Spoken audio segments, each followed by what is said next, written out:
Hello, I'm Zash, and welcome to episode 37 of my G-Senjou no Maou, or The Devil on G-String, Let's Read. Joining me, as always, is my co-reader Faith. As you might be able to tell, I am better now, and about halfway through this episode, I will sound better as well. But, enough about the plague. Last episode, Mephistopheles slipped through Usami's fingers. But she has one last clue that might lead her to Senjou. And hopefully, it's not a trap. Because she's going all alone with no backup. And if Mephistopheles tries to kill her, I don't know if she'll be able to stop him. Anyway, please enjoy this next episode.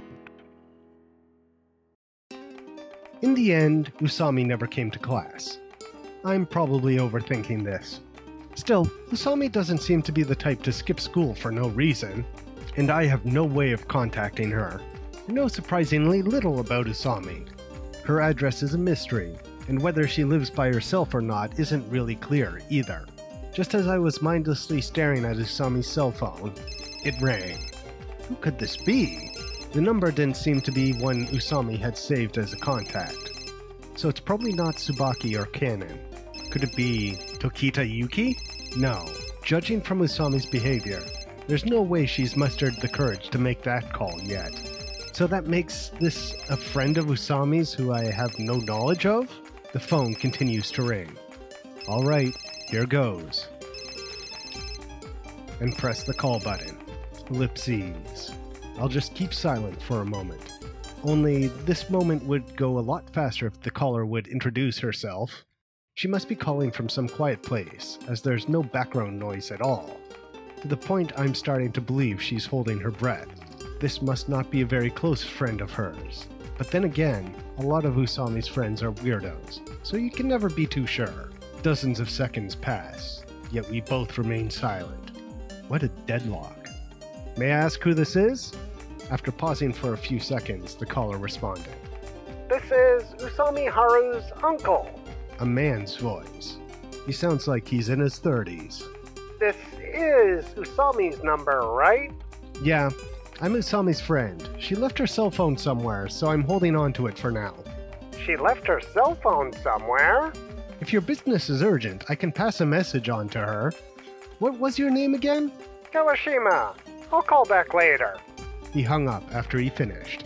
There was something unnatural about the conversation just now, wasn't there? No doubt about it. Right. It's nothing more than a hunch, but the man claimed to be her uncle just now. How many kids nowadays are willing to give their uncle their phone number? The ones that do must be really close with them, right? However, if that was her dear uncle, why would he ask if he had the right number? Why would he call her by her surname? Of course, there might be some complicated relationship between the two. Even so, that uncle was too cautious to start talking before I did. It was too creepy to be true. Even for a relative of Usami, the first thing that comes to mind is that man just now was Senjou. When Usami met him in the Western District, she gave him her phone number. Senjou, for some reason, was trying to make contact with Usami. Why? Senjou's already on Mao's side, and there's no way he doesn't know Usami's identity. If he's already clear about Usami, then what was his intention in calling her? Though I'm a bit confused, I'd better find Usami as soon as possible. I should get in touch with Horibe first, though, and make sure they're on standby. Megallipses. Ellipses. Usami didn't have her telephone with her right now. Senjou sneered. A man who seemed to be Usami's friend picked up the phone. He said that Usami had dropped her cell phone. Though his silence at first made Senjou suspicious, Usami just continued walking. There was no indication that she took a phone call. Kill her if you get the chance. He had already driven around the area many times, and there was no one nearby that looked like Yakuza. Okay, Let's do this. Usami rounded a corner, leaving Saijou's line of sight. Nevertheless, she'd come back again, sooner or later. Saijou left the car and hid himself behind the corner she'd be returning around. Let's catch her off guard, shall we? He leaned against a telephone pole, listening carefully. Tap, tap. The clear sound of footsteps rang in his ears. Saijou reached into his coat pocket. Inside was a spray women use for self-defense against molesters. Once one sprays it in a target's face, he'll tear up and sneeze continuously for a short period of time, ultimately losing the ability to defend himself. Fortunately, there are no passerbys in sight. Usami's footsteps grew louder. Because of Mao's trap, her attention should be focused on the hospital entrance right about now. It was her only lead in catching Saijou, so she had no choice but to follow it. The bravery required to face this alone, despite recognizing it as a trap, is worthy of praise. She was approaching. Very soon she'd be turning this way. Saijou held the spray tight in his pocket. Hoping to scare Usami into a momentary daze, he quickly dashed out from the street corner. And immediately thereafter, he grew as still as a statue. It wasn't Usami. The fingertip already placed on the spray's trigger froze. However, he was already out of the corner. The slowly approaching footsteps had not come from Usami, but a passing businessman. Because he had been spying on Usami from inside the quiet car, he hadn't been able to distinguish those footsteps from those of his target. The man gave Saijou a suspicious glare, then passed him by. Greetings. A shy-toned voice spoke up. A young, hunched-over girl with her hands in her pockets stood before him. Saijou was outraged and stepped straight for the girl. Haven't seen you in a while. We've met before, right? Saijou was not shaken at all. He simply nodded. What you got there, buddy? Some kind of makeup? She was referring to the spray. The girl might be alarmed by it as she slanted to the side and stared at Saijou without blinking. Saijou returned the spray to his pocket and observed his opponent's actions. Oh yeah, did you get the autograph? Autograph? What, you don't remember? I wanted Michael Jugman's autograph. He's that ballet dancer. You promised you'd get it for me, didn't you? What's she up to this time? He knows he looks puzzled. Could Usami possibly think he doesn't know of her identity yet? Did I promise you, Usami? Excuse me? Usami? The girl had a vacant look on her face. My name is Fujiwara. She said, tilting her head slightly. Stop pretending! Huh? Playing stupid won't help you anymore. Your name is Usami Haru, and you are a member of the Yakuza. Saijou used a strong tone. He wanted to shut her up as quickly as possible. Unfortunately, on the shoulder of the road, two housewives had stopped walking and started yakking. Is something wrong? I could show you my student ID card if you want. Usami began to rummage through the pocket of her uniform. Wait, where did it go? Hold on just a second. There's too much stuff in my pocket. No, it's okay. My mistake. Are you a detective? Why would you think that? Well, you were looking for a woman named Usami. You were looking at blood the last time I met you. And what if I was? Nothing really. I just thought I could be of some assistance. Then let me ask you something. Why have you been pacing up and down here for so long? Huh? Her eyes shot open in panic. What are you talking about? I could just call the police, you know. Usami seemed to have given up on resisting as she just answered weakly. Look, the truth is, the boy I like lives around here. So, you really are a stalker. I know. I shouldn't do it. I've liked him since, forever, though. I mean, I still remember his cell phone number, and even his mailing address. You really know how to act, Saijou thought. But how long should I keep up this farce? I want to hear the details. Wait, what? Shall I have you come to my office? Saijou made use of the situation and spoke as if he were a real detective. He took a look around. The housewives were still standing there, making their ruckus. Well, my mom told me not to follow strangers. Then I'm calling the police. Suddenly, Usami's expression showed a complete reversal of mood. I'd be willing to wager the police would hold more issue with your presence here than mine, Saijou-san. What? He released her arm right away. Saijou's heart began to quiver before her inquisitional tone and eyes. How's Mao been doing recently? You two really let us have it last time, huh? What are you trying to pull, Usami Haru? There's nowhere for you to run. Anyone with the balls to provoke Izai Gonzo had better be ready for things to be settled outside of the law. You sound quite confident. Say that again after you have me caught. You're done for, Saijou. Ridiculous! You're the one about to die. Saijou took another look down the road. The meddling housewives were nowhere to be seen.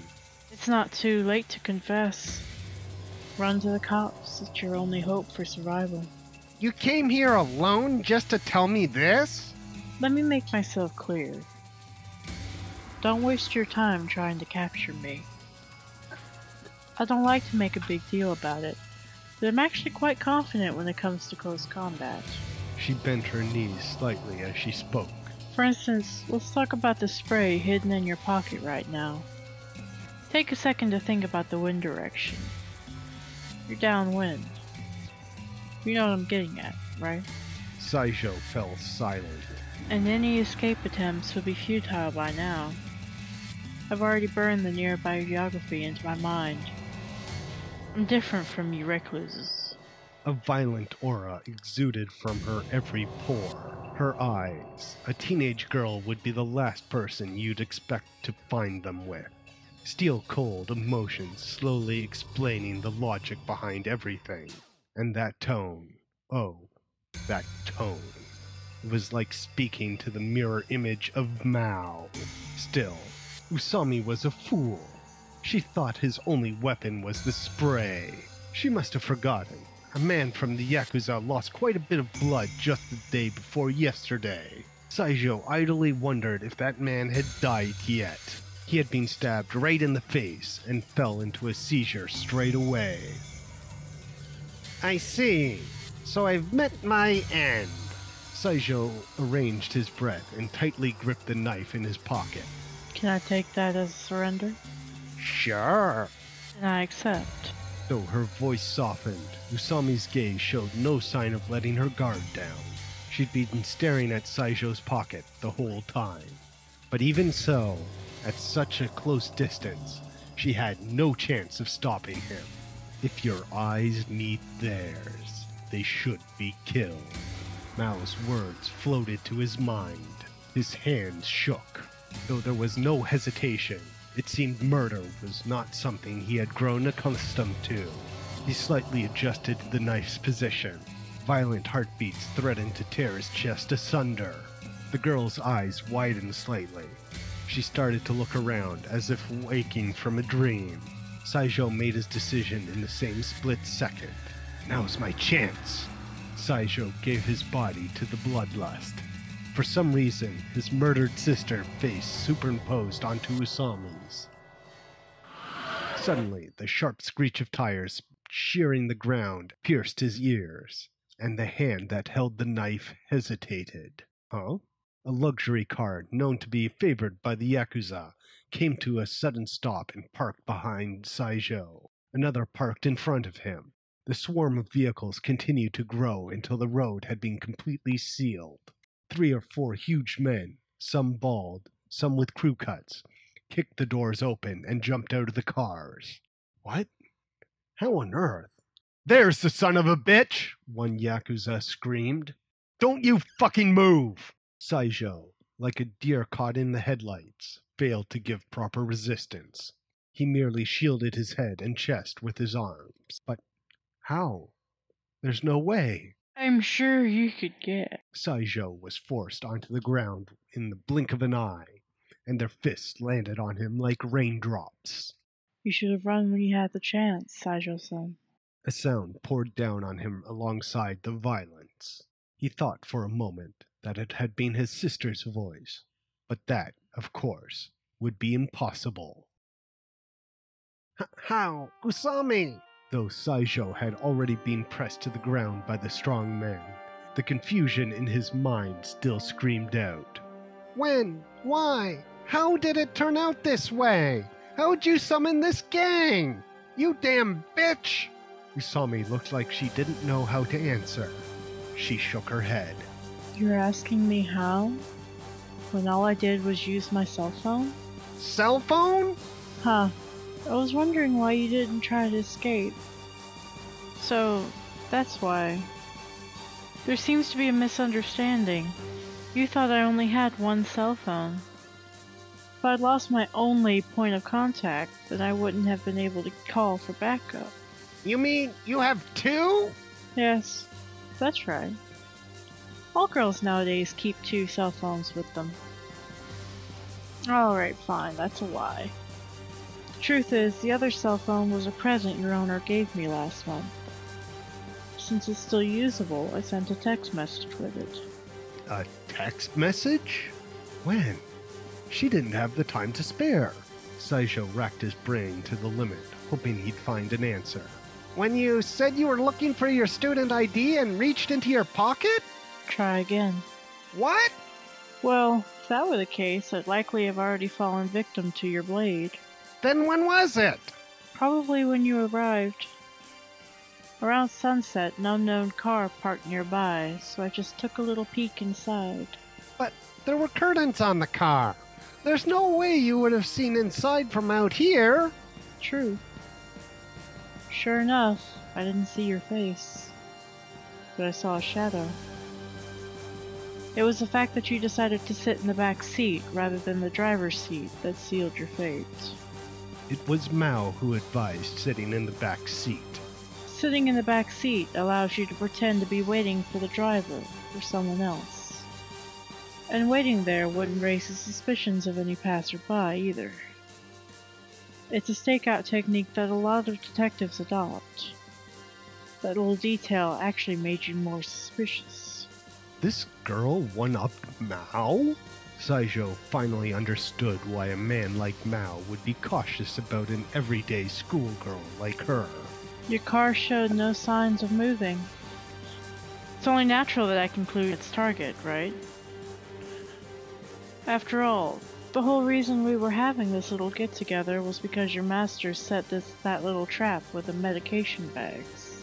You even predicted the ambush? In a residential area like this, you were bound to try and ambush me around a corner. You'd bide your time and attack me at just the right moment. Taking this into consideration, I've always found someone to accompany when I turned a corner.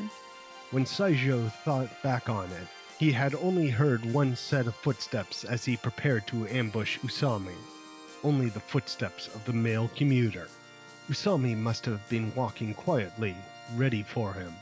And during our confrontation, I was just spouting bullshit to buy myself some time. Saijou was stunned. His actions had been seen through from the very beginning. The world around him grew dark. A voice evolved in Saijou's ears as he lay in the lightless pit. Don't.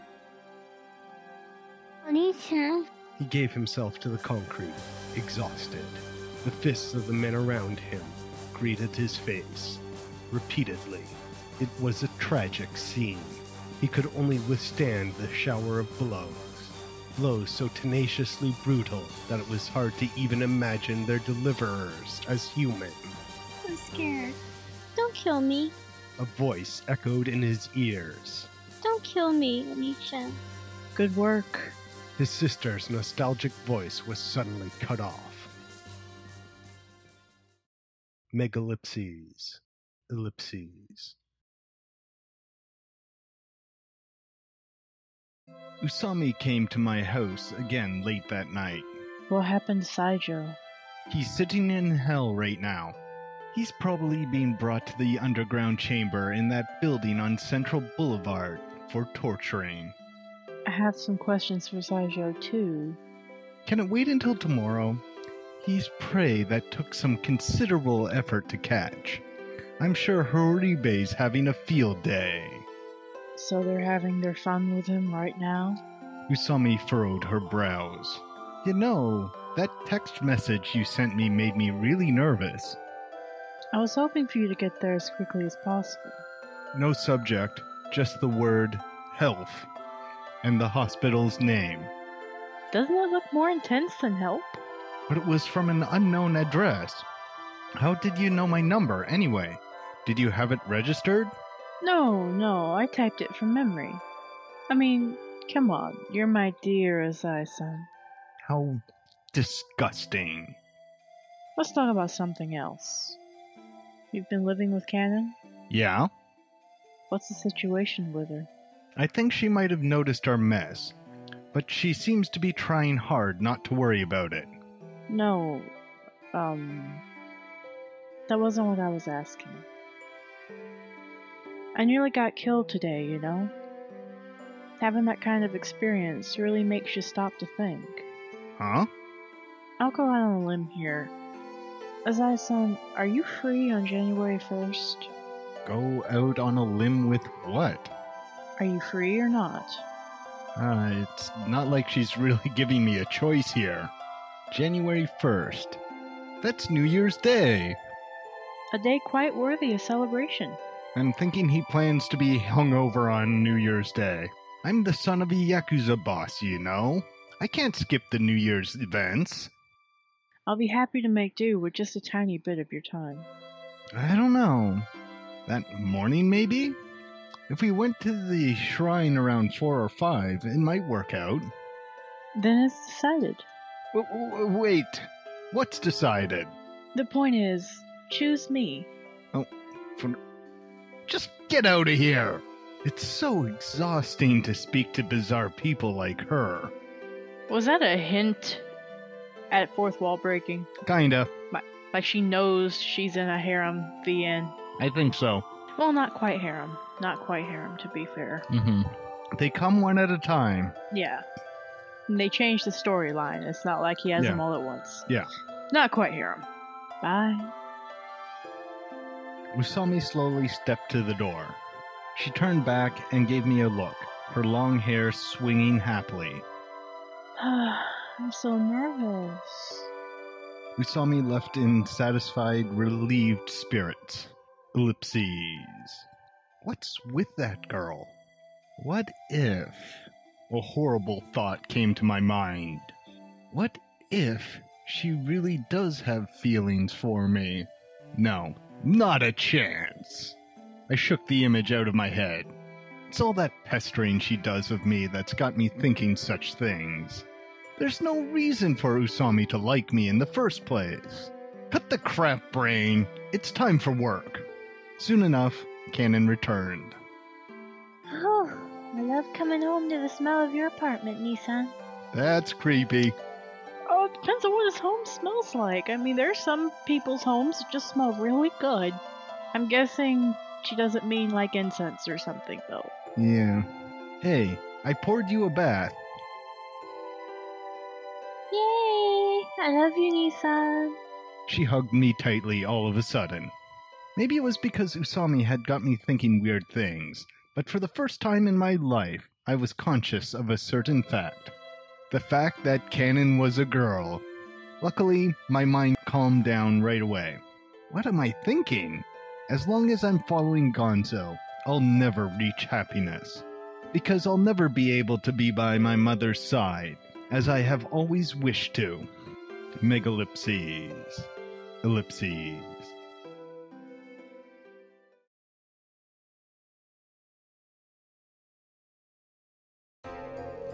The next morning, a man identifying himself as Maou, me of course, arrived at the headquarters of the Seno Corporation. So, the big figure skating tournament is already underway. You're interested in my progress? The situation isn't looking too good. I'm sowing my seeds right now. Well then, please be sure to tell me when the flowers bloom.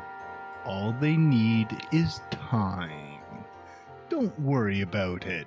Things are falling into place as we speak. Good Lord, this man fusses over the most asinine things. There's one last thing I wanted to ask you today. Even Somiya's horrid complexion betrayed his worrisome nature. Do you know of the Shin'ei group? They're only a small-time member of the Soa Alliance, but they're old-fashioned and prone to violence. What about them? Don't play dumb. You're smuggling them weapons, aren't you? Maybe I am. The Shin'ei group and the Sonoyama group are waging a small-scale war at the moment. Sonoyama has Shin'ei vastly outnumbered and outmatched. They have no hope of winning, even if you gave tanks to the lot of them. Are you implying that I'm orchestrating the conflict between the two groups? Nothing else would make sense. Look, Mr. Somiya, this has nothing to do with you. What's that supposed to mean? If this ruckus gets traced back to you, the police will inevitably set their eyes on me sooner or later. Apparently, he's worried I'll betray him. I'm not an employee of this company. It's only natural for him to suspect that I would gladly sacrifice the company when the time comes. I do not intend to bring any trouble down upon this company. My words bore a calmness to veil their threatening edge. After all, Sano Corporation is my father's company. Somiya looked shocked initially, but he quickly fathomed my statement and smiled. I believe you. After all, you are the Maou. Yours is an existence that should not be. I suppose I should be a good little devil worshipper and stop questioning my fate. They say faith is power, Mr. Somiya. However, the application of faith demands abandoning one's own thoughts and ideas. After seeing that there was nothing more for me to do, I bid farewell to Somiya. Now then, Saijo hasn't contacted me in a while. I probably have Usami to thank for this. My only concern is how much Saijo will reveal. I've taken precautionary steps, after all. I don't think he'll give up the plot too easily. It's hard to say for certain. Will he talk? Well, before tomorrow? Ellipses. Oh well. All I can do right now is prepare for the big event. Megalipses. Ellipses. As the time neared noon, Gonzo called for me. Usami was also there. Gonzo shifted his posture and stood up. You're late. What have you been doing, Kyosuke? I'm sorry. I haven't been feeling very well recently. He's not a man that accepts excuses, but lying wouldn't have gotten me anywhere. However, Gonzo seemed to have something more important than my education to talk about today. That man is something else. There wasn't a peep out of him. Saijo didn't talk. But wasn't Horibe-san left in charge of the interrogation? Horibe is the single most sadistic being I know in this world. Water, fire, whips, beasts. He'll use any technique ever conceived until the prisoner forgets he's even human. Of course, that's probably why Gonzo leaves such things to him. We were even thinking of shooting him up with truth serum. But that sort of thing isn't too reliable. And if it doesn't work, it'll just kill him. So, he's sworn loyalty to Maou. My question simply disappointed Gonzo. He's convinced that he'll be killed the moment he speaks. Right. Things like loyalty have no meaning in the face of violence and death. At that, the silent Usami opened her mouth. So, in summary, Saijo just wants to escape this alive? Gonzo nodded. Intelligence reports say the bastard killed his younger sister as a kid. He was sent to a special children's facility afterwards, but he never once shown signs of guilt during his time there. A healthy person in his situation might have even been drawn to suicide. The punk thinks he didn't do anything wrong, so he doesn't see any reason he should have to die. That's beyond depraved. This scenario has already escaped the limits of my comprehension. May I ask you to leave this to me? The interrogation? You? That's a terrible idea. A man who hasn't fudged after horrific torture won't reveal information to a person like Usami. Not to mention that Usami's the person who landed him in this mess. If anything, she'll be the one person he won't confess to. Naturally, Gonzo will understand that. Okay, do it. Thank you very much. But, Father... Would she volunteer if she didn't have a plan? His gaze crashed explosively against that of Usami. Even she seemed to be scared right now, as her fingers trembled slightly. Alright then, I'll get started right away. Still refusing to accept the idea, I followed Usami out of the room.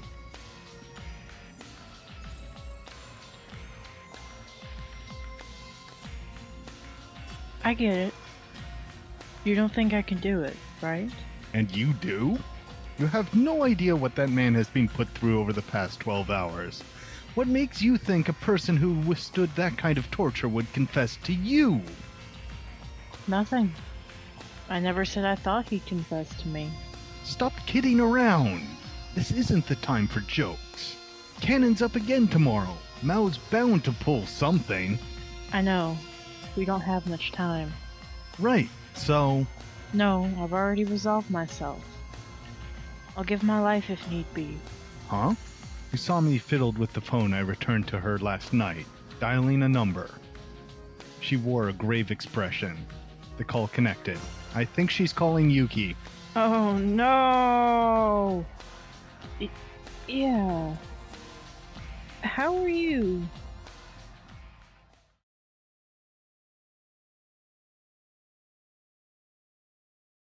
Ellipses. Megalipses. Around 30 minutes later, we were in a cafe. After ordering a couple of coffees, we waited for someone at the bar. Ellipses. What's with you? You haven't said a thing. It's nothing. I was just trying to think up an excuse. An excuse for what? For why I waited so long to contact her. What does that matter? Can't you just tell her you've been busy? But would she accept that? What are you so afraid of? That she'll molest her. At that moment, a chime announced the opening of the door. Has no one else picked up on the whole molestation thing? A tall woman waltzed in with a gust of wind. Wearing the same outfit and the same smile as the last time I saw her, Tokita Yuki slowly walked over to where Usami was sitting. Hey, girl!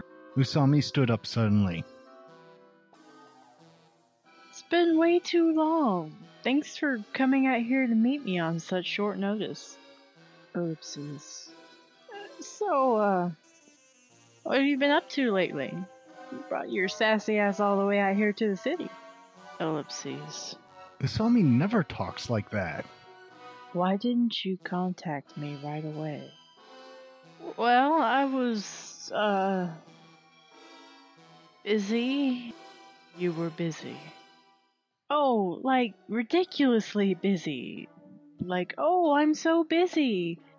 Why do you suddenly sound like Rain Man? Look, just forget about it. Listen for a sec.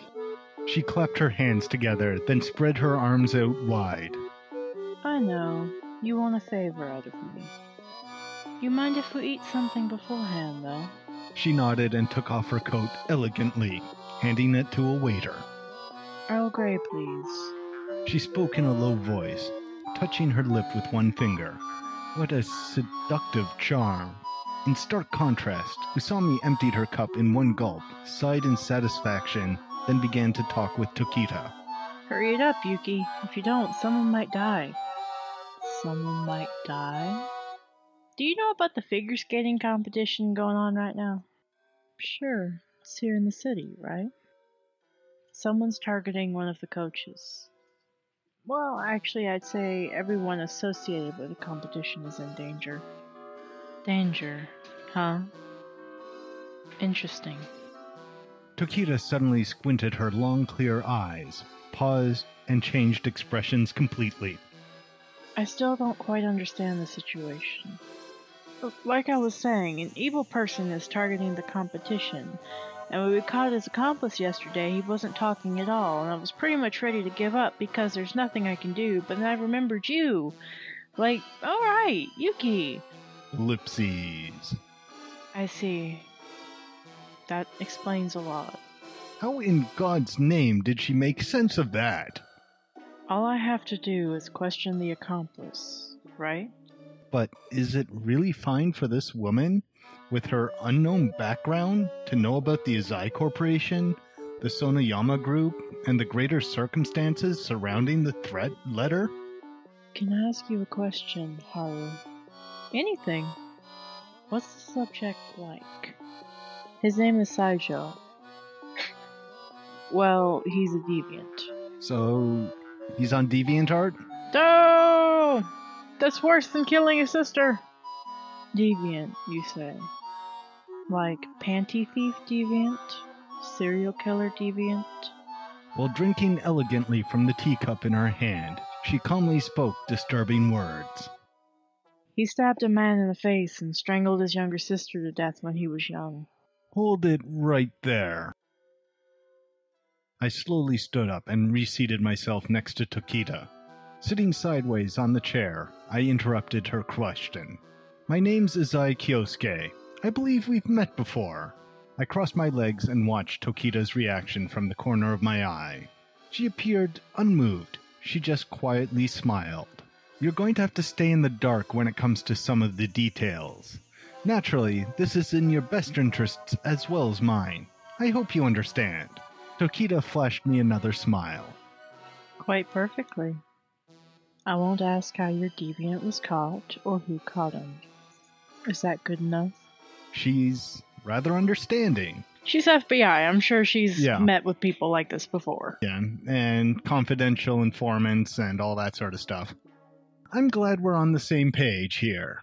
I hear you're a friend of Usami's. Is that right? We went to the same school once. Right, Haru? Yes, ma'am. Usami answered with that dead fish expression again. I find it hard to believe that Tokita and Usami are the same age. Me too, actually. Do you find me suspicious? Somewhat. Yet, since I'm withholding information myself, I have no right to ask too much about Tokita. I won't delve into you or your business. By the same token, I refuse to share any of my own personal details. Is that acceptable to you? I was just thinking that, actually. I suppose that's only appropriate. Thank you. I thought you'd say that. What? The information we need pertains to the criminal plan Maou. Mao's the enigmatic mastermind behind this whole fiasco. Anyway, we need to know about the plan our captive accomplice was supposed to carry out. Confusion would be the natural response to being suddenly briefed on the recent unholy acts of the devil. However, Tokita's expression held fast. She merely nodded. Would it be possible for you to prepare a dossier on your captive, or something like that? We can scrounge together things like his name, address, profession, age, and such. But that'll be fine. Let's go, shall we? Tokita suddenly stood up and walked to the cash register. Hey, Usami? Yeah? Who is this chick? Is she a professional interrogator or something? Yuki knows how to read people. That's why I had no choice but to become the pure Rain Man himself. Looked more like a comedy routine to me. Aw, don't be mean. I'll bet Yuki already pretty much understands your personality, Azai-san. Don't be ridiculous. Tokita called to me from the register. Azai-san, I thought you treat fine, right? Ellipses. See? See what? You could pretty much call this our first encounter. This isn't even a business meeting, so there'd be no reason for her to pay my part of the check. This is quite a cute little establishment you have here. I'll come again sometime. She flashed the waiter a smile. What a strange woman. But strange or not, if Tokita can really get Saijou to talk, Usami and I will be in the clear. That's the only thing I should be thinking about at this point. We left the coffee shop for Saijou's holding place.